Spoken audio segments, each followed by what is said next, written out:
Sur un mur, Zephyr voit le nom d'une autre femme, ce qui laisse entendre que Tucker fait cela depuis un certain temps. Elle cherche quelque chose pour crocheter la serrure, mais rien n'est à portée de main. Heather explique que personne ne viendra les chercher, et Zephyr avoue qu'elle est dans la même situation. Pendant ce temps, Moses est en route pour le travail quand il voit la camionnette de Zephyr en train d'être remorquée. Il se rend immédiatement au poste de police pour expliquer que cette camionnette est le domicile de Zephyr, ce qui rend son abandon suspect. Le policier lui demande le nom complet de Zephyr, qu'il ne connaît pas, empêchant ainsi le dépôt de plainte. Sur le bateau, Heather pleure en pensant qu'elle ne reverra jamais sa mère, regrettant de ne pas l'avoir écoutée car elle ne voulait pas qu'elle prenne une année sabbatique.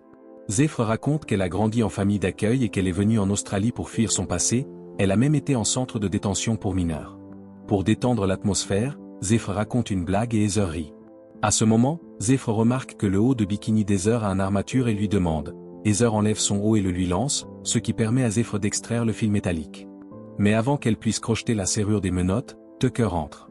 Après leur avoir donné un sandwich et de l'eau, il s'assoit trop près de Zephyr en parlant des prédateurs marins, goûtant même sa sueur avant de partir. Zephyr rend le haut à Heather et commence à travailler sur la serrure, mais se sent étourdi et laisse tomber le fil. Il semble que Tucker ait mis quelque chose dans l'eau, car Heather s'évanouit. Tucker revient, prend le fil métallique, puis Zephyr s'évanouit aussi. Peu après, elle se réveille menottée à une chaise sur le pont où Tucker installe une caméra et des lumières.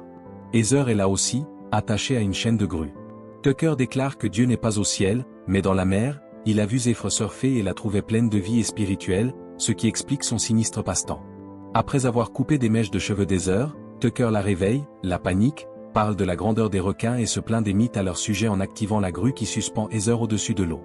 Il la descend lentement, laissant la moitié de son corps hors de l'eau pour filmer son visage alors que les requins arrivent et la dévorent en quelques secondes. Zephyr hurle d'horreur en voyant Heather mourir devant elle. Tucker tourne la caméra vers Zephyr et qualifie cela du meilleur spectacle sur Terre. De retour dans la pièce, Zephyr grave leur nom sur le mur et remarque une peinture fraîche qu'elle gratte, découvrant horrifié des dizaines d'autres noms cachés dessous. Dans la salle à manger, Tucker boit et danse, ravi de l'excitation procurée par ces meurtres. La cassette est placée dans une boîte avec le nom d'Heather et une mèche de ses cheveux, puis rangée dans un placard rempli des vidéos de toutes ses victimes. Il prend aussi une nouvelle cassette et inscrit le nom de Zephyr dessus. Au fond de la mer, le corps d'Heather flotte. Le lendemain, Moses surfe mais ne peut se concentrer, toujours inquiet pour Zephyr. Il trouve une planche cassée près des rochers et se demande si elle a eu un accident. Pendant ce temps, Tucker apporte le petit déjeuner à Zephyr, qui repousse le plateau et l'insulte. Tucker tente de justifier ses actes en disant que les requins font partie de l'écosystème et ont aussi le droit de manger, mais Zephyr le méprise en soulignant qu'il se prend pour un grand prédateur alors qu'il n'est qu'un ver, ce qui blesse son ego et le fait partir. Zephyr remarque que le seau pour leurs besoins a une poignée et la casse. Le soir, Tucker dîne en regardant une de ses vidéos, puis prépare une seringue de sédatif avant d'aller dans la chambre des filles. Quand il s'apprête à injecter Zephyr, elle le poignarde au cou avec la poignée du seau, il tombe et se cogne la tête. Zephyr prend ses clés et parvient enfin à se libérer, mais Tucker se réveille et tente de la saisir. Elle court vers la porte pour la verrouiller, mais il l'arrête. Elle s'enfuit à nouveau, monte les escaliers, où il lui injecte le calmant. Zephyr le frappe pour le faire tomber et se précipite vers la salle de contrôle, essayant de demander de l'aide à la radio, sans réponse. Voyant un paquebot à proximité, elle monte sur le pont et crie, mais la musique trop forte empêche quiconque de l'entendre.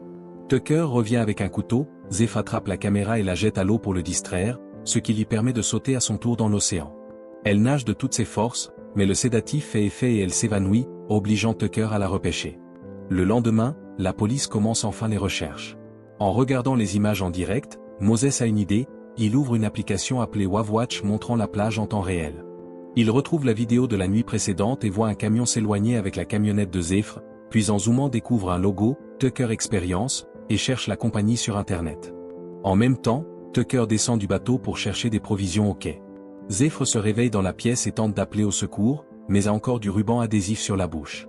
Moses trouve un numéro de téléphone et appelle, mais Tucker n'est pas là pour répondre, alors il laisse un message. Au supermarché, Tucker achète une nouvelle caméra. Bloqué dans les embouteillages au retour, il remarque une belle touriste qui pourrait être sa prochaine victime. Pendant ce temps, Moses trouve une adresse sur le site web et se rend au quai, frappe à la porte du bateau sans réponse. Sur le point de partir, il entend une voix faible venant du sol, casse une fenêtre pour entrer, et avec un crochet en main cherche désespérément jusqu'à trouver Zephyr dans la pièce. En Australie, les touristes étrangers Greg et Heather viennent au quai pour faire une excursion en cage afin de nager avec des requins. Un vendeur nommé Dave les avertit qu'au dernier voyage, un requin a dévoré l'aine d'un étudiant, mais il ne le croit pas. À ce moment-là, le guide Tucker arrive et leur pose quelques questions, ils découvrent que personne ne sait qu'ils sont là et se moquent d'eux. Le groupe monte sur le bateau de Tucker, qui partage des histoires de ses expériences proches de la mort avec les requins, affirmant qu'il nage avec eux depuis son enfance et qu'il porte même une grande cicatrice. Une fois arrivé à l'endroit voulu, Tucker commence à jeter de l'appât dans l'eau pour attirer les requins. Heather est très nerveuse et sursaute en voyant une nageoire, décidant alors qu'elle ne veut pas continuer. Tucker tente de la calmer en lui faisant méditer, mais finit par chanter la chanson du bébé requin, ce qui la fait rire et la détend. Le duo entre ensuite dans la cage que Tucker immerge dans l'eau, entouré de requins, ce qui fait paniquer Heather à la vue de toutes ses dents, mais Greg la rassure rapidement et ils admirent ensemble la beauté de ces grandes bêtes. Peu après, ils remontent sur le bateau, Heather heureuse de l'expérience, quand soudain Tucker sort un couteau, poignarde Greg et le jette à la mer tandis qu'Heather hurle. Le lendemain, la surfeuse américaine Zephyr profite des vagues à la plage. Plus tard, au supermarché, elle entend Moses demander des câbles de démarrage, en rupture de stock, il lui demande si elle en a, mais elle fait semblant de ne pas en avoir. Elle paye un slushy bon marché en cachant une glace dans le gobelet pour la voler. En allant vers sa camionnette, Moses lui demande de le conduire, menaçant de dénoncer son vol à la caissière, et elle accepte à contre-cœur. Pendant le trajet, Moses parle beaucoup, ce qui agace Zephyr qui finit par le faire taire. En trouvant enfin sa voiture, elle remarque ses planches de surf et ils parlent de leur passion commune. Zephyr se rend compte qu'il n'est pas si mal, et Moses avoue qu'il n'aurait pas dénoncé le vol même sans le trajet.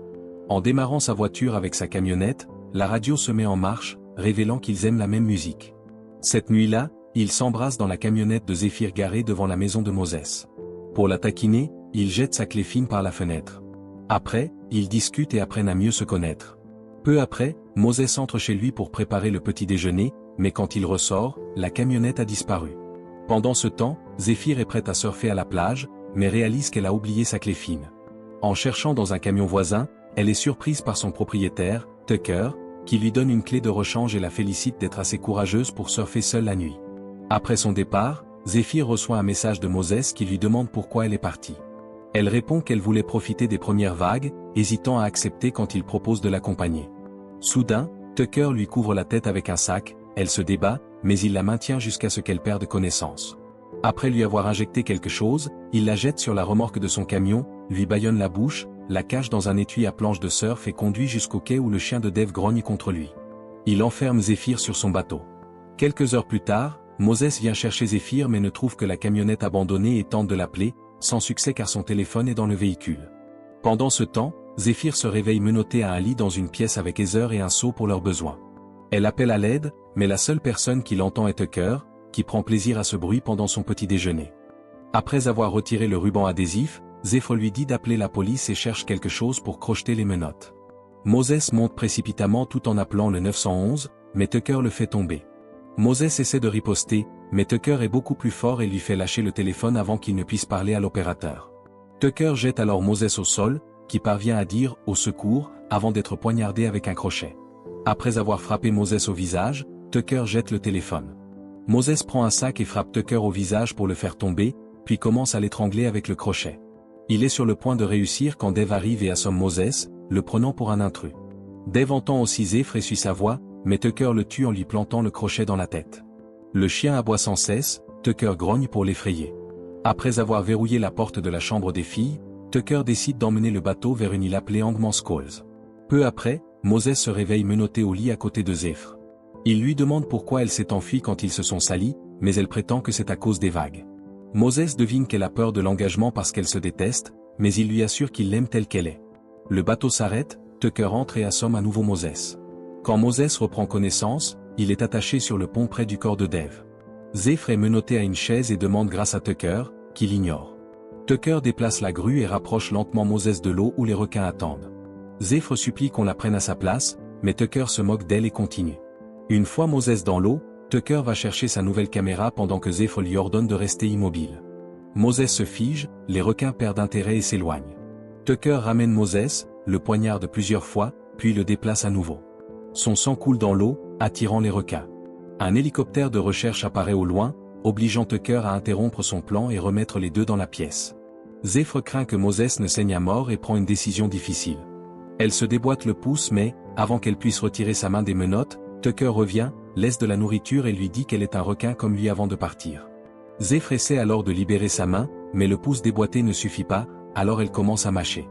Cette nuit-là, Tucker prépare un sédatif et entre dans la chambre, mais trouve le lit vide et le pouce de Zéphyr sur l'oreiller. Zéphyr sort de sa cachette, ferme la porte à clé et court vers la salle de contrôle pour démarrer le bateau. Tucker ouvre une trappe de secours pour s'échapper et tente de couper le courant, arrêtant de nouveau le bateau.